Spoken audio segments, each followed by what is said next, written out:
Pessoal, gente, vamos começar? Professor Guilherme Schutzer, bem-vindo. Muito bem, gente. Deixa eu ver se esse microfone... Alô? Alô, todo mundo ouvindo bem? Então, meninos aí perto do elevador, por favor, silêncio, gente, para a gente começar. Muito bem.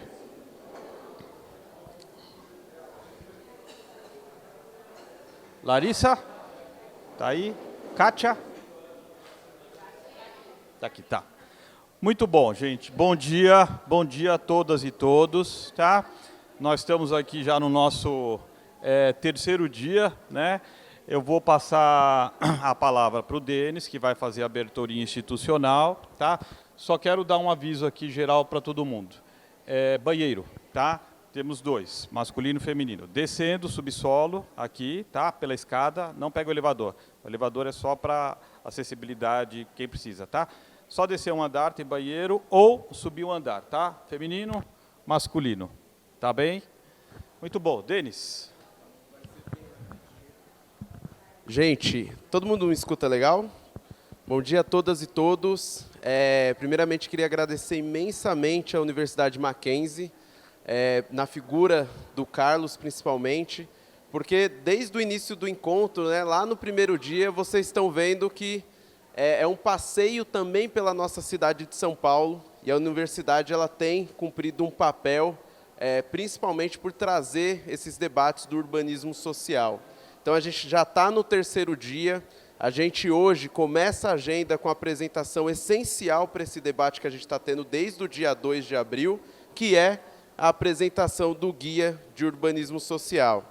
Então, para comandar essa mesa, eu vou devolver o microfone para o Carlos, mas eu queria, em nome da Rede Brasileira de Urbanismo Social, assim como todos os parceiros que a gente está agradecendo, e hoje a gente está aqui pessoalmente com a Kátia Mello, da Diagonal Social, que foi figura, né? Eu falo figura porque ela foi uma das primeiras apoiadoras ali, apoiadora de primeira hora do primeiro encontro, né? E a gente sempre estava comentando com o Carlos de manhã, para esse evento acontecer, para colocar 250 pessoas no hotel, numa terça-feira à noite, no centro de São Paulo, é feito com muita gente, né? E uma das organizações que entraram e embarcaram de primeira hora foi a Diagonal, na figura da Kátia Mello, e a Universidade Mackenzie, na figura do Carlos Leite. Então, é isso, gente. Muito obrigado.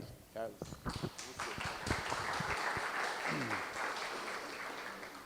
Denis, obrigado. Para quem não sabe, eu atualmente estou, né, diretor aqui na Faculdade de Arquitetura e Urbanismo Mackenzie, tá? Para quem é de fora, né? Isso aqui é o campus da universidade, tá? Bem antigo, tem 153 anos. Aqui é a Escola de Arquitetura e de Urbanismo. Nessa sala aqui, que a gente chama Sala de Vidro, vai começar a oficina da professora Juliana Mitkiewicz, que estava prevista para as 10, como a gente atrasou um pouquinho, acho que ela vai atrasar um pouco, para quem tiver inscrito, né? E as demais oficinas, gente, são no prédio 41, que a gente aqui chama de edifício João Calvino, tá? Que dá para ir por dentro do campus, tá? Vai nessa direção, vai descer uma escadinha, só perguntar para os seguranças aí e tal, quem se perder, edifício 41. Todas as oficinas serão lá, tá? De manhã e de tarde, nas várias salas que vocês já receberam, tá? Lá tem wireless também para todo mundo, tá? Nas salas para quem quiser precisar, tá? Acho que é isso, de avisos gerais, né? Muito bem, então vamos lá, fazer a apresentação. Larissa Kruger, tá? Está aqui, professora do INSPER, hoje uma das coordenadoras do curso de Urbanismo Social, lá do INSPER, né? Um curso de especialização, que está com quantas horas? Quase 400? 400 horas, tá? Aqui em São Paulo, né? Para nós aqui em São Paulo, né? Assim, o curso do INSPER, que já vai para a quarta turma, né? Trouxe, né, o urbanismo social, né, de uma maneira mais assim robusta, né, para a pauta aqui em São Paulo, né? Eu fui o primeiro coordenador do curso, fiquei lá 3 anos, saí, enfim, porque vim para cá, que aqui é a minha casa, estou aqui há 20 anos, né? Enfim, e continuamos lá, o curso continua, tá? A Kátia é apoiadora desde o início, e a gente vai apresentar um trabalho que encerramos em março do ano passado, tá? Há um ano, né? Um ano e meio de trabalho, desenvolvido lá no Laboratório Arquifuturo de Cidades do INSPER, com apoio da Diagonal, nós produzimos o guia, tá? De urbanismo social, que é o que a gente vai mostrar hoje, tá? Qual é o primeiro objetivo do guia? Pegar um monte de conteúdo de capacitação, né? A gente vai ver daqui a pouquinho, desenvolvido em 11 grandes capítulos, diversos temas, e fazer uma linguagem muito acessível, muito didática, para ser entregue de maneira gratuita, na ponta, para quem mais precisa, gente, né? Para as comunidades, para as lideranças comunitárias, para as pessoas que estão morando e vivendo, né, e sobrevivendo, né? Tereza, nos territórios periféricos, né, nos territórios de vulnerabilidade social, né, seja nas áreas centrais, mas principalmente nas bordas e nas periferias da nossa cidade, tá? Então, o guia não é um trabalho acadêmico, claro que ele tem também essa função, mas não é isso. O principal do guia é ser um trabalho, né, muito acessível, né? Informações básicas, como fazer, como aprender, aonde pegar mais informações, acesse aqui, clique ali, blá, blá, blá, tá? Poder entregar na ponta para quem mais precisa, para a gente começar a transformar, né, os nossos territórios de vulnerabilidade social. Vou fazer uma apresentação, uns 20 minutinhos, vou passar a palavra para a Kátia Mello, né, que é co-presidente da Diagonal, parceira nossa e, nos últimos 2 anos, virou professora, né, professora do INSPER, né, de urbanismo social. Kátia Mello, co-presidente da Diagonal e professora de urbanismo social. Hein? Melhorou o seu currículo. E depois, desculpa, eu passo a palavra para a Larissa, né, que já é professora, né, trabalhou comigo, foi minha assistente lá no INSPER durante bastante tempo, tá? E hoje é uma das coordenadoras do curso de urbanismo social. Políticas públicas urbanas é o foco da Larissa, tá? Muito bem, gente. Rapidamente, qual é o nosso desafio? Rocinha, 250 mil habitantes, Rio de Janeiro. Tem alguém de Heliópolis aqui? Muito bem. Que lugar é esse? Quem entra aqui? Quase ninguém. Quase ninguém consegue entrar aqui dentro. Isso aqui é a Lagoa, Heliópolis. Temos espaços públicos nas favelas do Brasil? Eu costumo sempre dizer isso, chamar essa atenção, né? Se a gente pegar uma foto aérea de qualquer favela no Brasil, quase sempre nós veremos um único espaço não construído. Esse.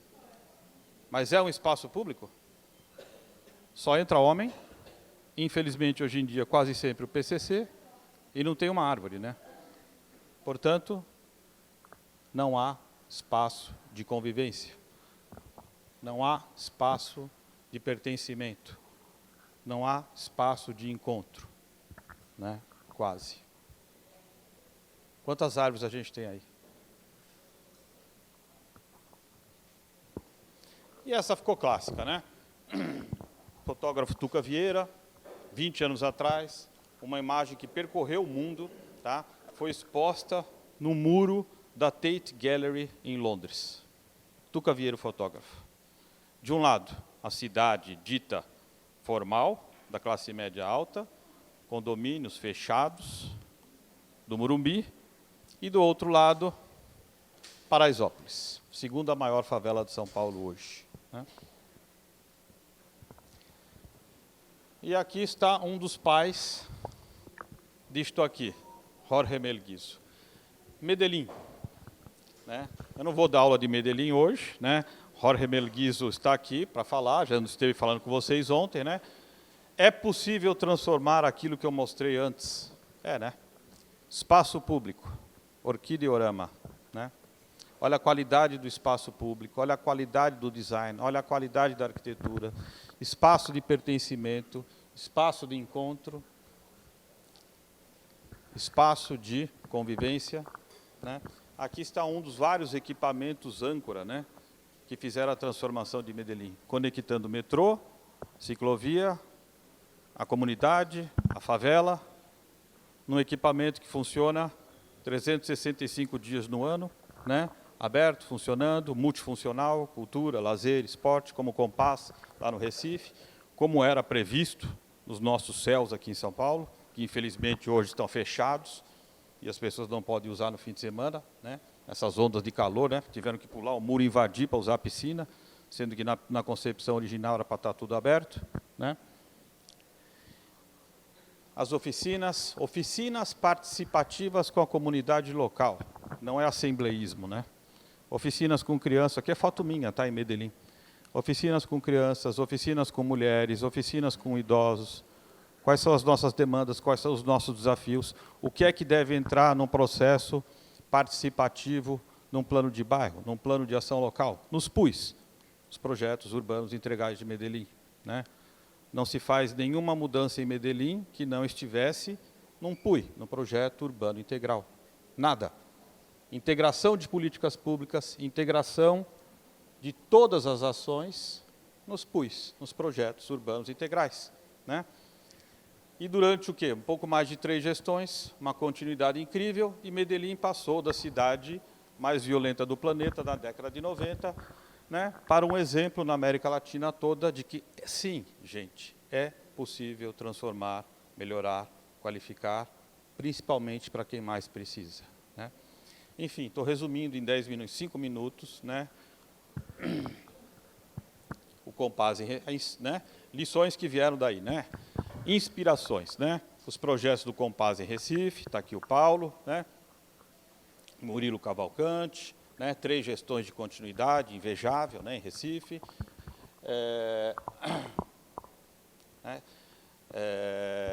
O projeto Mais Vida nos Morros, né? Com mais de 50 morros, né? Mais de 50 morros, hoje em Recife, parceria com a Fundação Bernardo Van Lier, os territórios educadores, os territórios e as crianças e os territórios. De novo, gente, nos morros de Recife, para a população mais pobre, mais carente, mostrando que sim, urbanismo tático, ações rápidas, né? As duas coisas são faces da mesma moeda, né? Um equipamento grande, custoso, né, de porte, que aqui custaria o quê? Uns 40, 50 milhões, fazer um céu, né? Enquanto isso, ações rápidas, táticas, né? Transformar o território para ter pertencimento, acolhimento, para todos, né, gente? Muito bem, gente. Um overviewzinho rápido. E aqui está o nosso guia, tá? Que traz um pouco disso tudo, tá? O último capítulo dele traz casos exitosos, tá? A gente traz vários da América Latina toda, obviamente começando com Medellín, mas não apenas, tá? E nós construímos o guia desses 15 capítulos, né? Começamos definindo o que é urbanismo social, o que é o social do urbanismo, não é, Denis? Que é uma questão que tem sido polemizada, principalmente na academia, aqui no Brasil. Ah, por que vocês estão falando de urbanismo social se o urbanismo sempre deveria ser social? Deveria, futuro do pretérito, né? Anda pelas nossas cidades e vejam quantos urbanismos absolutamente corporativos, anti-urbanos nós temos. Portanto, sim, precisamos e muito, né, dar o adjetivo. Urbanismo social é o que as nossas cidades, os nossos gestores, né, do Brasil todo precisam, muito. Então, a gente define, a gente faz as críticas também, né? Não existe política pública, não existe processo que não tenha erros e acertos, a gente faz isso, comenta, tá? Enfim, definimos, aí tem sim, quase metade do guia foi desenvolvido pela equipe técnica da Diagonal, professor Guilherme Schutzer, da Escola da Cidade, né? Foi meu braço direito, junto comigo, com a Larissa e com a Ana Letícia, que não pôde estar aqui hoje, tá? Nesse 1 ano e meio de trabalho, definimos aí o que são planos de ação local, planos de bairros, projetos urbanos integrais. Diagonal, que disse eu? Da Escola da Cidade, e principalmente da Diagonal, sim, né? E aí fomos passando os diversos temas, né, gente? A dimensão territorial, como é que se faz diagnóstico participativo, como é que se faz diagnóstico técnico, como é que se cruza tudo, a dimensão da sustentabilidade, justiça racial nas periferias, meio ambiente, periferias, tópicos em políticas públicas, pauta da Larissa, regulação urbana, formas de financiamento, terceiro setor, ação social, financiamento estatal, agências multilaterais, tópico de territórios e crianças, tá? saúde, saúde mental na periferia, saúde física, né, nos territórios periféricos e por aí vai, tá? Bem didático, chamamos um monte de especialistas, acadêmicos e não acadêmicos, tá? Tem mais de 40 autores aí, tá? Tem especialistas, sei lá, Paulo Saldiva, né, um dos maiores especialistas em saúde urbana do Brasil, está lá escrevendo junto comigo o capítulo. Assim como tem gente, lideranças das comunidades falando de como fazer mapas, né, dos territórios invisibilizados, com a Sabrina de Heliópolis, que esteve com vocês aí, né, acho que numa oficina ontem, né. Então, tem um monte de gente, tá, que trouxe os seus conhecimentos, seja da academia, seja da vivência construída, né, um tempão nos territórios, tá? Trabalhando no guia. E aí, muito rapidamente, tá? E eu estou encerrando, vou passar a palavra para a Kátia e para a Lari, tá? A gente foi colocando também em cada capítulo links. Quer saber mais sobre isso? Clica aqui, pega lá, pum, pum, pum, tá? Ou seja, um material bem didático para a gente poder, como eu disse, né, disponibilizar isso, né, para todo mundo do Brasil, principalmente para quem mais precisa, nas favelas e nos territórios. Acabamos o último capítulo com alguns casos, né? Obviamente, começamos com Medellín, Utopias do México, né? Vários casos referenciais. Tá bom, gente? O guia, infelizmente, mas eu vou deixar isso para a Kátia falar, não temos muitos exemplares impressos, ela vai falar isso daqui a pouquinho, mas ele está disponibilizado, né, para download no site, na página da Editora Bay, na página da Diagonal, né, na página do Laboratório Arquifuturos do INSPER, tá? Muito bem. Na rede brasileira de urbanismo social, tá? E é isso, né? É para ser, de fato, o PDF circular. Muito bem. Co-presidente, professora Kátia Mello. A palavra é sua.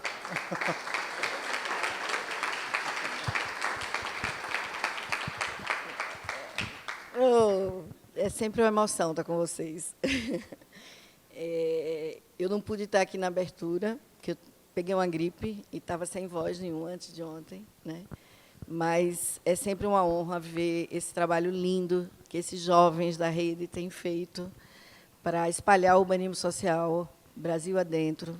E eu acho isso algo assim absolutamente fundamental para a redução das desigualdades extraordinárias que a gente tem aqui no nosso país, na América Latina, e que precisamos resolver.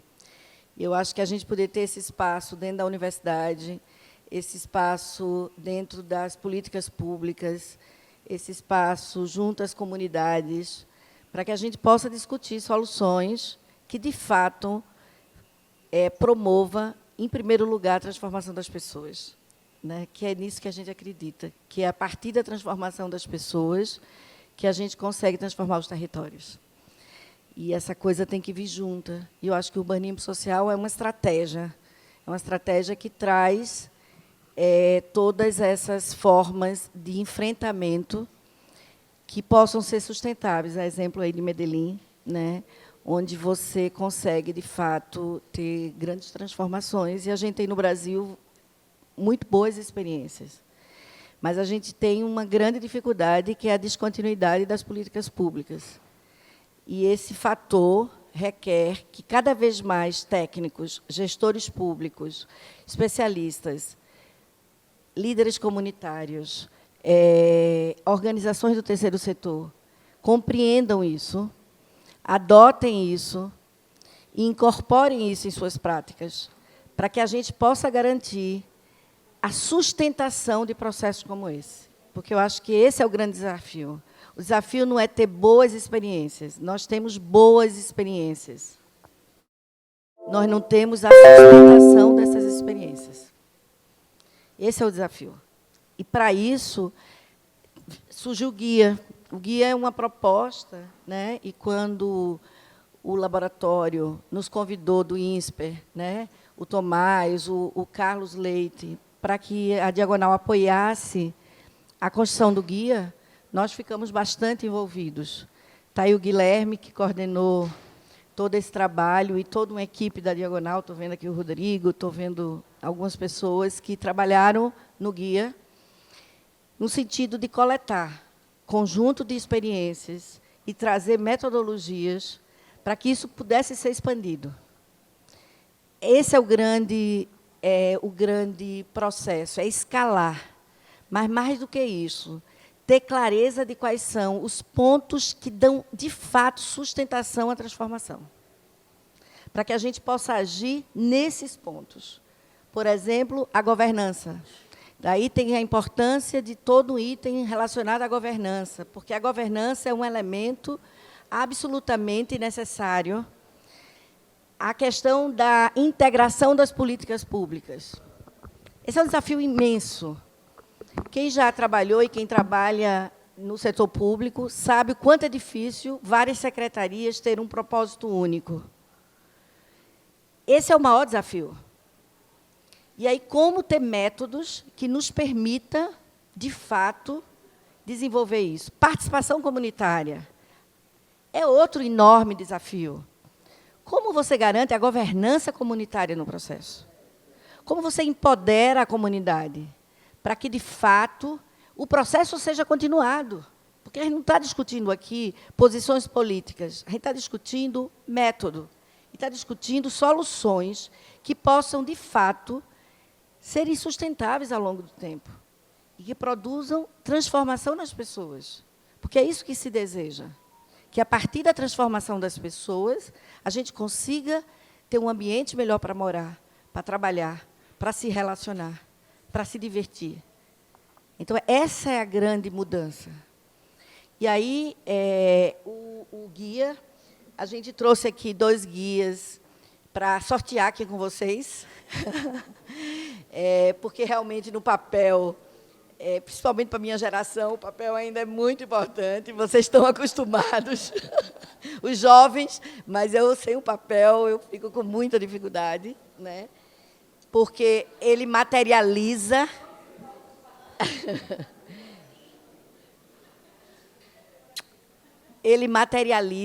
né? Ele dá a gente essa consistência, né?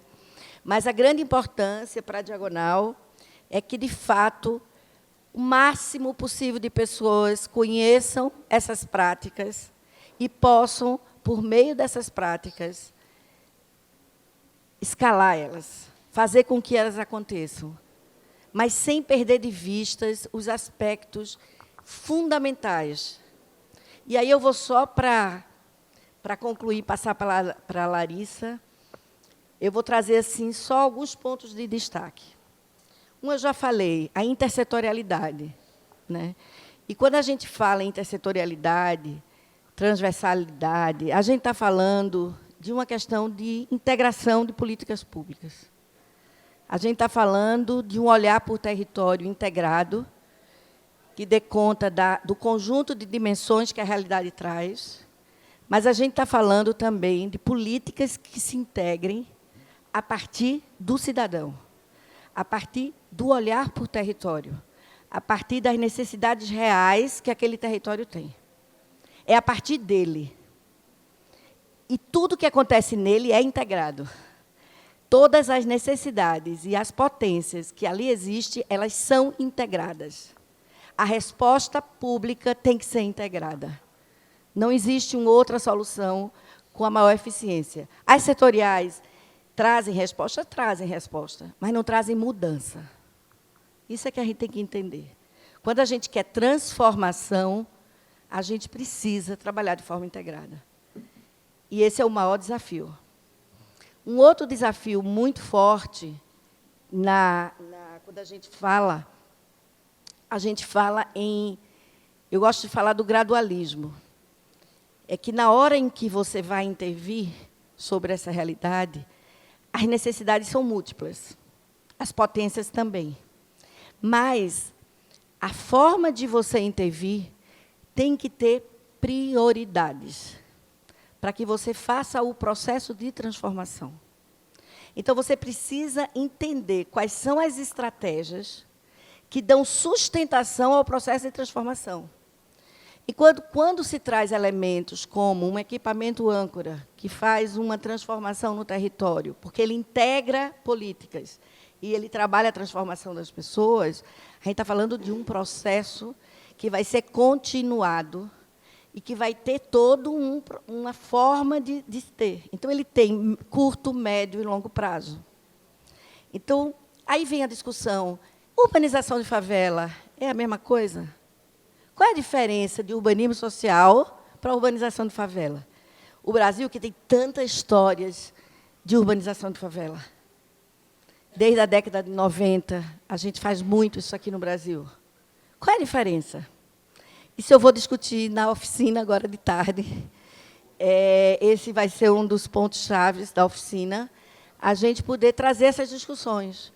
Porque tem estratégias, são diferentes, tem tempos diferentes e movimentos diferentes. Mas a gente precisa compreender, para que a gente escale, compreendendo o que é essencial. Então, é nesse aspecto. Um outro aspecto fundamental é a governança. É você trazer um conjunto de atores para aquele trabalho. Não é só o poder público intervindo junto à comunidade. É trazer o poder público de forma integrada, com as suas diversas secretarias, e mais do que isso, é trazer a iniciativa privada, as organizações sociais, as organizações do terceiro setor e, sobretudo, a comunidade. Então, isso exige uma forma, exige como vai se montar essa governança. De que maneira garante-se, de fato, uma governança que dê conta compartilhada para essas soluções? E que não seja algo do curto prazo. E que possa atravessar gestões públicas. Porque está sustentado em um processo. Essa é a discussão. Então, falar em urbanismo social precisa lidar com essas estratégias de uma forma muito contente. E o guia tenta trazer experiências e elementos para fortalecer essa leitura e esse conhecimento.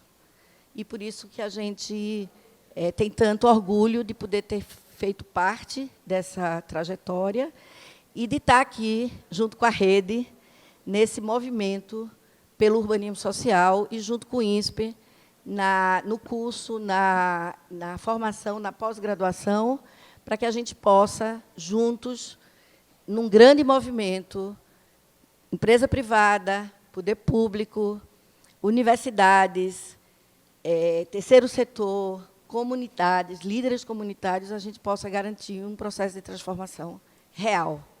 Né? Eu acho que é isso. Eu passo para a Larissa.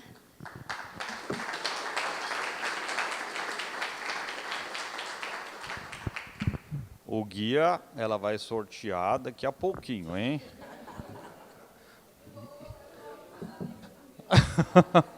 As versões impressas. É isso mesmo. Larissa Kruger, bem-vinda, obrigado, a palavra é sua. Obrigada, Carlos. Letícia, só não vale conferir a quantidade de nomes, tá? Porque talvez o meu apareça várias vezes, porque eu também não tenho esse guia ainda. Deixa eu soltar meu tempo aqui. Bom, primeiramente, bom dia a todos e todas. Para mim é um prazer enorme estar aqui fazendo parte dessa história, né? Porque a gente está construindo história dentro dessa rede. A mobilização, e aí eu parabenizo todos os organizadores, porque, de fato, a gente sabe o quanto é difícil trazer essa quantidade de atores para dentro de um debate público, trazer as universidades para dentro desses espaços. E, realmente, eu sinto que daqui a gente vai trazer grandes contribuições para políticas públicas em todo o Brasil, né? Já que a gente tem gente de todos os lugares, e reencontrando, né, colegas que trazem experiências de inserções de metodologias que a gente trabalha dentro do urbanismo social, nos seus trabalhos cotidianos, sejam eles no setor privado, setor público, né, seja dentro da academia, enfim. Então, primeiro, parabenizar e agradecer a todos pelo engajamento e participação. Eu vou começar falando a respeito do que a gente já viu até aqui dentro da programação do encontro e do que a gente vai ver hoje também, né? A gente falou bastante sobre iniciativas, né, latino-americanas de urbanismo social. A gente trouxe aqui algumas experiências brasileiras, né? Tá aqui Murilo para falar, né, sobre a experiência do Compaz. Temos aqui uma equipe do Mais Vida, né, trazendo a experiência do Mais Vida nos Morros. Ricardo Balestreri teve ontem, né, falando a respeito da experiência do Ter Paz e das usinas da Paz. Kátia falando da experiência da Diagonal. Nós temos aqui uma série de projetos de urbanização de favela que são referências, né, na trajetória aqui de São Paulo, que vão ser discutidos também. O engajamento de organizações da sociedade civil, como a UNAS, como outras organizações sociais que fazem um trabalho de referência em territórios vulnerabilizados.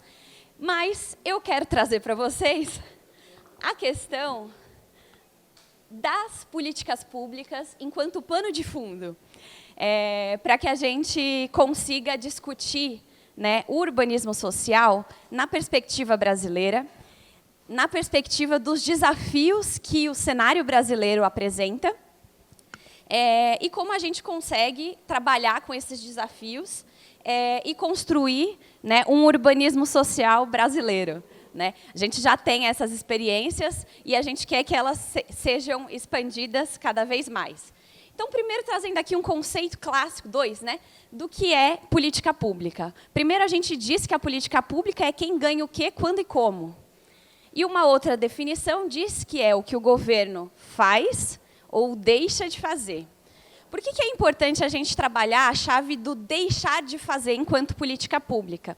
Porque é bastante comum que a gente trabalhe o termo política pública num sentido positivo, quando, na verdade, ele não tem, né? Ele é neutro. A gente constrói políticas melhor alinhadas ou menos alinhadas às necessidades da população, né, e mais alinhadas com a redução de desigualdades ou alinhadas, por exemplo, com a produção de desigualdades, né? Então, esse é um ponto de partida.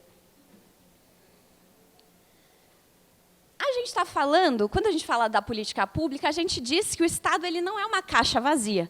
Portanto, ele ele envolve vários níveis de decisão, envolve vários atores, mas ele não é só a captura do Estado, né? Muitas vezes a gente se depara com perspectivas de que o Estado ele está capturado por grupos de interesse, ou por grupos econômicos, ou por elites, enfim.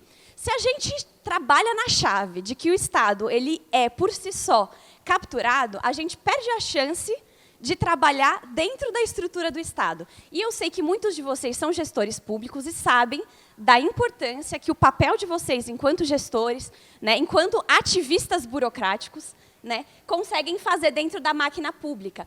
Então, eu sempre gosto de reforçar a necessidade da gente não cair na chave, né, não cair na falácia de que o Estado está capturado. Ele está em disputa, e nós estamos disputando ele para construir políticas públicas de qualidade, que vão olhar para os territórios e para as necessidades dos territórios, e principalmente para as potencialidades desses territórios.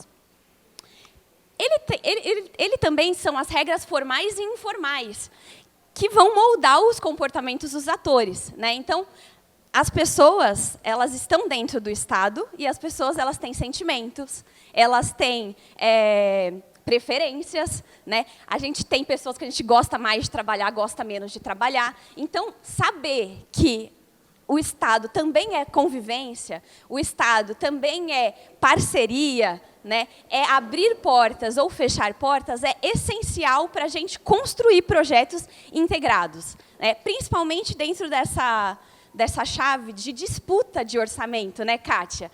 Então, como que a gente vai trabalhar intersecretarialmente e de uma perspectiva integral se a gente está disputando, né, a gente está disputando política, a gente está disputando recurso, a gente está disputando quem vai ser o dono do projeto, né? Então, lidar com essa chave das relações pessoais para trabalhar a política pública é essencial para a gente conseguir avançar. O outro aspecto que Kátia também trouxe é a questão do histórico da política, né? A gente tem história, a política pública não sai do zero, nunca sai do zero. As políticas públicas, elas têm mães, avós, né? E vão ter netos também. Então, quanto mais cedo a gente entender que frutos de programas, de políticas que a gente está trabalhando, elas têm um passado de amadurecimento que muitas vezes nos ajuda estruturalmente, às vezes num arcabouço, por exemplo, financeiro, para trabalhar, né, outras frentes de produção de política. Enfim, é essencial a gente entender que ela não vai partir do zero. E se ela não parte do zero, a gente precisa incrementar ela. Né? Porque os espaços de inovação, eles existem, né, Jorge? Mas eles são janelas de oportunidades que nós precisamos abrir, né, e aproveitar. Enquanto, dentro da política pública tradicional, existem oportunidades de melhoria incremental, inserindo as inovações de uma maneira gradual. Né?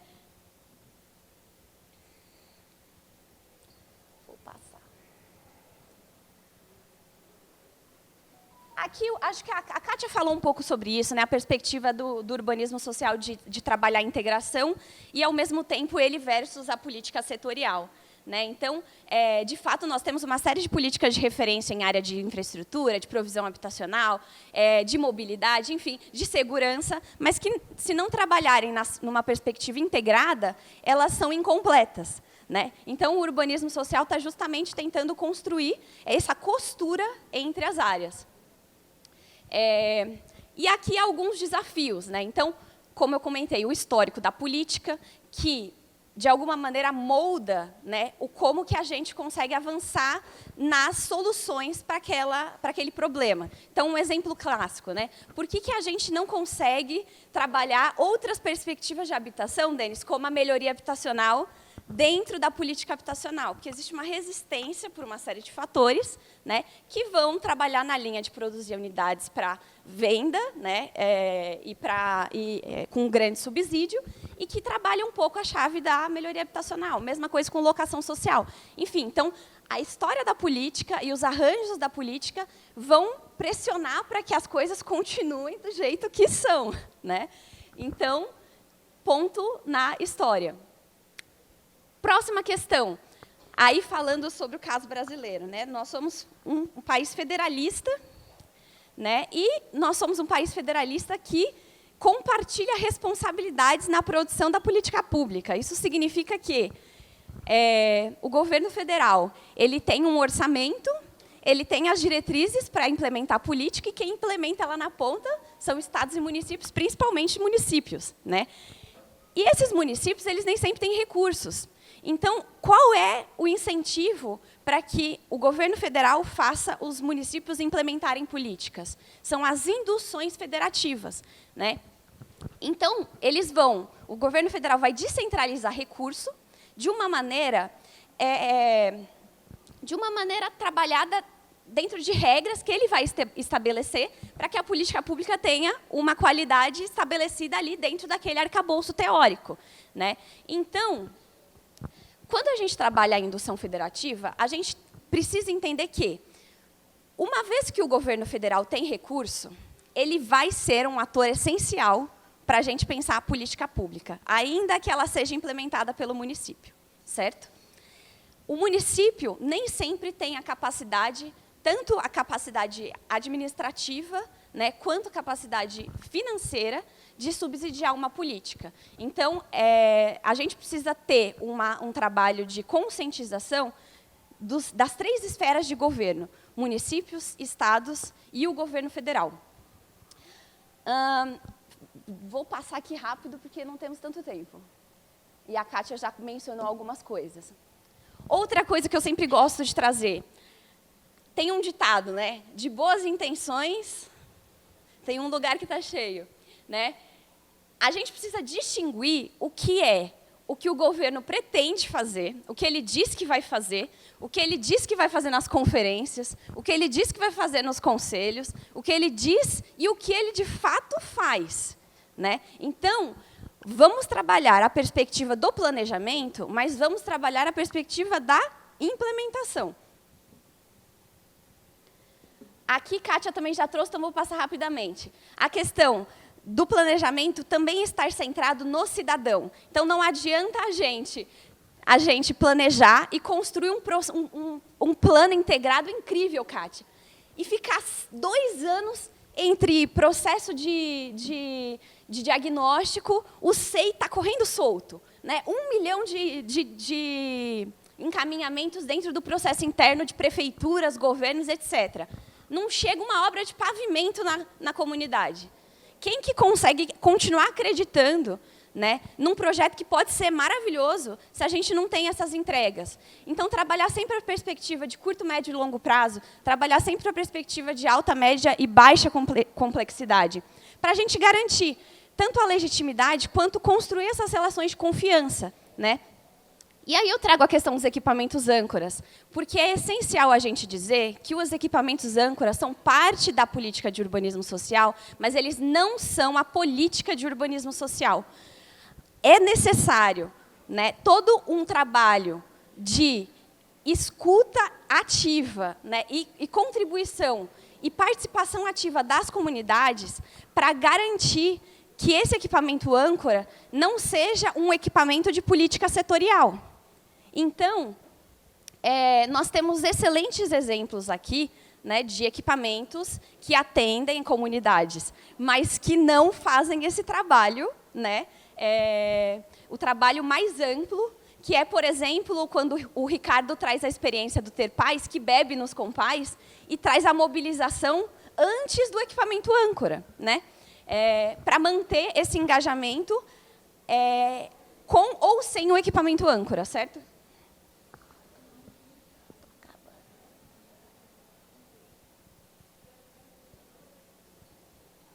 Aqui eu quero trazer só a questão das diversidades, dos perfis das comunidades, né? Também é essencial que a gente discuta, isso é óbvio, é um outro ditado, né? Tudo é óbvio desde que a gente saiba a resposta, né? Então, para quem trabalha em comunidade, sabe que cada comunidade é diferente, né?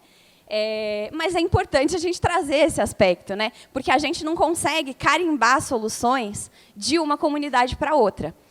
As organizações da sociedade civil que atuam nessas comunidades também vão variar. E isso vai modificar a perspectiva de quais são as soluções e quem vai ajudar na implementação dessas soluções nas comunidades. Então, a gente tem comunidades que têm lideranças mais engajadas, tem outras comunidades que a gente vai precisar construir engajamento, um fortalecimento de lideranças, né? Tem organizações sociais que são de base, vêm da própria comunidade. Tem outras que são organizações sociais sérias, que, enfim, são, por exemplo, de fundações, né, que atuam em territórios e que vão ter um trabalho numa outra chave, vão trazer redes de atores para contribuição no território distintas. Então, saber que cada organização da sociedade civil consegue contribuir com um aspecto, né, da implementação da política é essencial para a gente discutir a política de urbanismo social. Vou passar aqui para a questão do se amarrar ao mastro. Isso vem de Ulisses, porque é o seguinte: quando a gente trabalha com sociedade civil e governança colaborativa, como o Jorge sempre coloca, a gente está falando de compartilhamento de decisões, né? Mas existe um escopo de decisões para cada ator que está envolvido no processo de governança, né? Então, se amarrar ao mastro significa não exigir que a organização da sociedade civil faça um trabalho que é do Estado, né? Da mesma maneira, a gente não pode exigir, né, que o Estado sozinho, sem capilaridade, consiga fazer um trabalho, né, de mobilização que poderia ser muito melhor realizado por uma organização social, por um movimento social que atua no território. Então, alguns pontos eu já mencionei, vou trazer os outros que eu não falei ainda. Questões para o caso brasileiro. Nós temos 3 níveis de governo. Então, é federativo, 3 níveis de governo. Multipartidário, Compartilhamento de responsabilidade sobre a implementação das políticas públicas.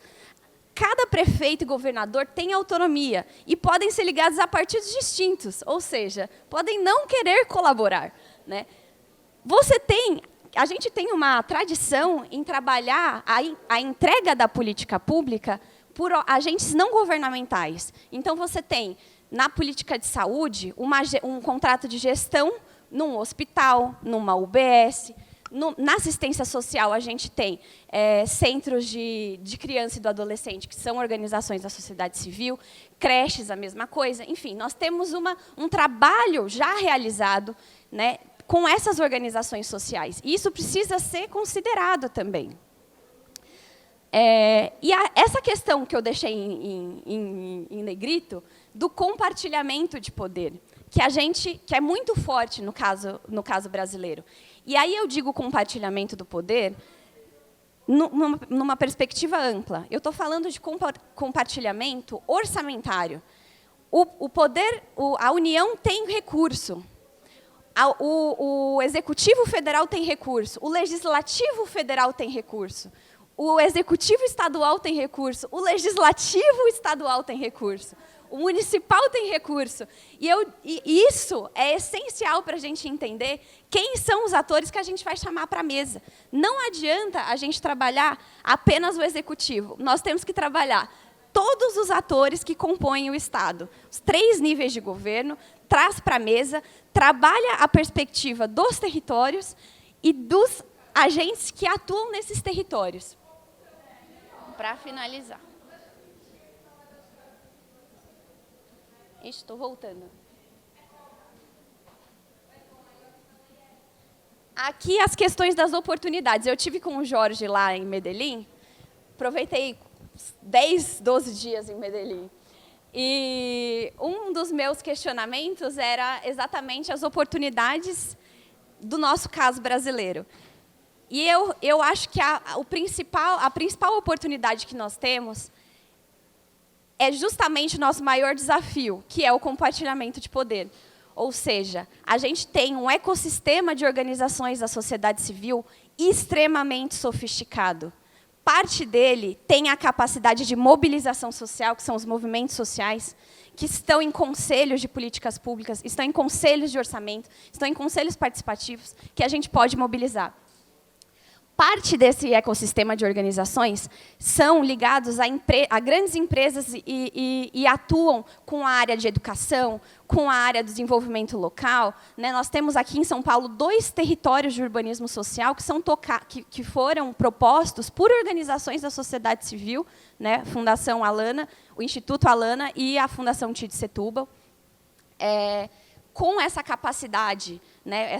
essa capacidade de articulação grande, por ter, né, um histórico de atuação muito forte.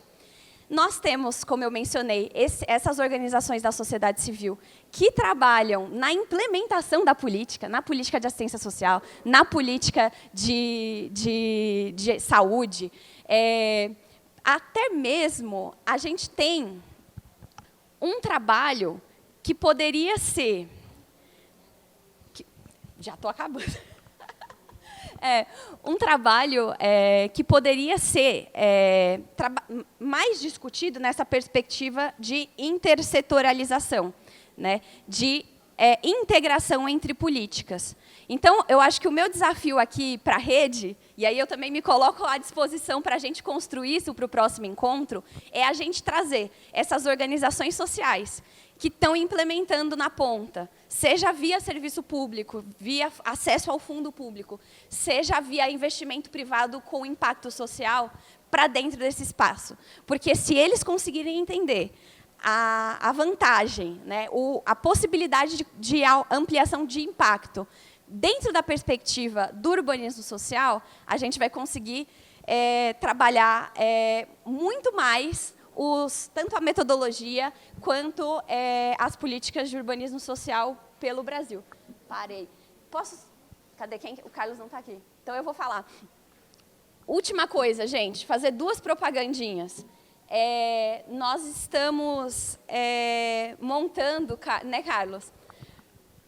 enquanto a gente fazia o guia, tinha uma expectativa, né, tanto do Laboratório Arquifuturo de Cidades quanto aqui do Mackenzie, de construir uma proposta de trabalhar a metodologia do urbanismo social, dos projetos, para fortalecimento de lideranças comunitárias.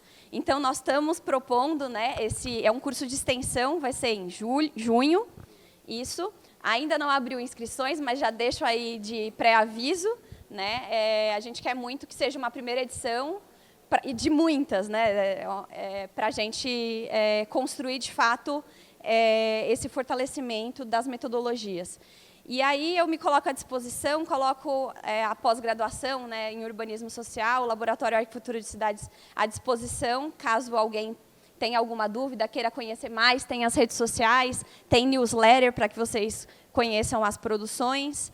Agradecer ao Carlos pela parceria sempre, Kátia pela parceria sempre, e é isso.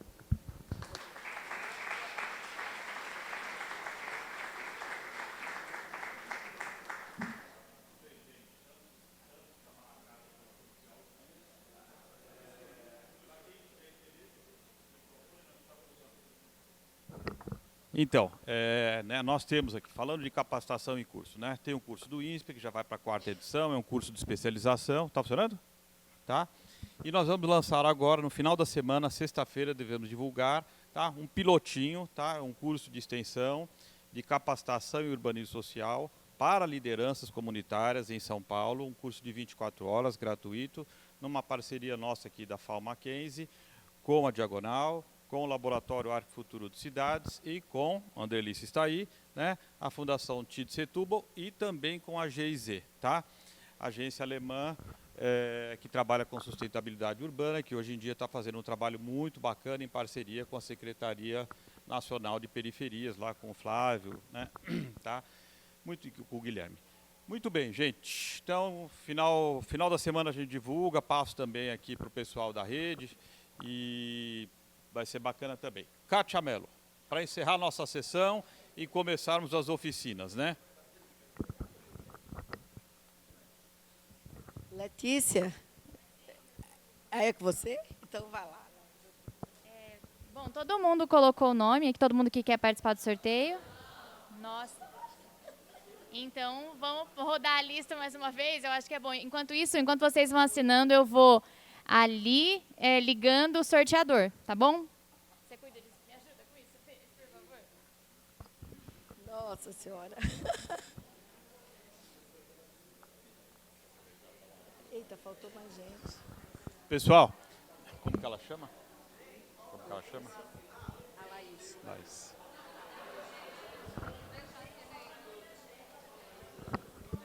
É melhor fazer Vamos fazer o seguinte, a gente Vai de pode outro sortear depois. Eu acho que é melhor fazer a lista e sortear.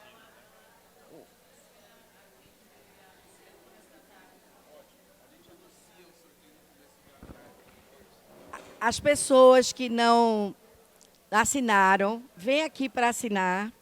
E aí a gente sorteia no início da tarde. É melhor, porque para não atrapalhar a outra oficina. Mas a lista é importante que todos assinem. A lista vai ficar aqui em cima e todo mundo passar a assinar, certo?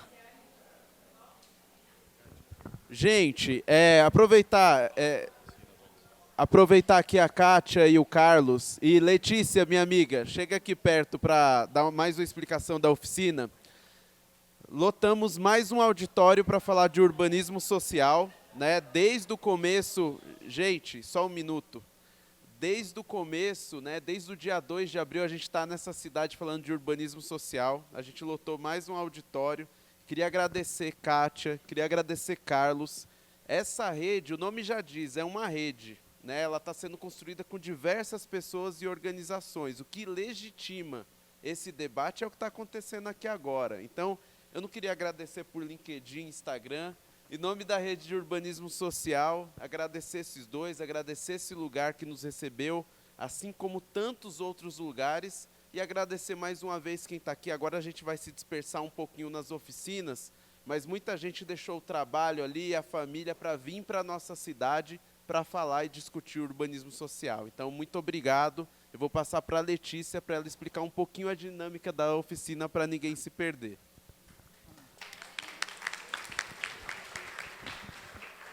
Bom dia, gente. É isso. Agradeço novamente a presença de vocês. São vocês que fazem, né, na verdade, né, esse evento acontecer aqui junto com a gente. É tendo esse encontro que as coisas fazem sentido.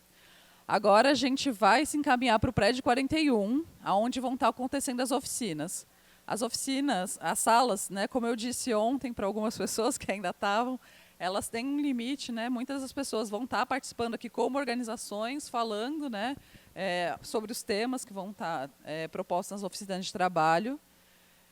Então, se você não conseguiu se inscrever na oficina de trabalho que vai acontecer agora, a gente, infelizmente, não consegue passar o limite da sala. A gente pode acompanhar até lá, a gente tem uma lista de presença das pessoas que se inscreveram para essas oficinas, mas para se manter a qualidade delas, a gente vai pedir para vocês terem paciência. Se tiver ausências, a gente faz essa lista de espera, tá? Infelizmente é isso. Foram mais de 750 pessoas inscritas no encontro, então a gente não consegue dar conta de caber todo mundo nessas salas. Às 14h começam outras oficinas, né, depois do almoço, que também são com as inscrições, tá? É o mesmo esquema. Então, se houver vagas de desistência, a gente reorganiza e consegue colocar a pessoa, mas infelizmente não é garantido. Aproveito para dizer que à noite a gente também tem aqui no auditório Escola Americana uma mesa que é muito importante, né, que é o tema de culturas e territórios periféricos. São convidados muito legais, pessoal do Quilombac, pessoal do Museu das Favelas, das Fábricas de Cultura, pessoas que estão fazendo incidência no território, né, trabalhando também na perspectiva do urbanismo social. Então fica o convite, como eu disse, né, ontem, ninguém dorme nesse encontro, a gente fica o tempo inteiro discutindo urbanismo social, sonha com o urbanismo social. E amanhã tem as visitas aos territórios, tá? Então, agradeço novamente, agradeço muito, Kátia, nossa querida. Sou trabalhadora da Diagonal, né? Tenho a sorte. Agradeço, Carlos, Larissa, e a gente se vê agora à tarde. E amanhã, se alguém tiver com problema das visitas aos territórios, avisa para a gente nos intervalos, tá? Agora a gente vai estar todo mundo da organização muito ocupado mediando essas oficinas, então na hora do almoço a gente volta um pouquinho para as atividades. Então, pessoal, para finalizar mais uma vez, tá? Para ninguém se perder. Pessoal, só para acabar, tá? Aqui, na sala de vidro ali, vai começar agora, tá?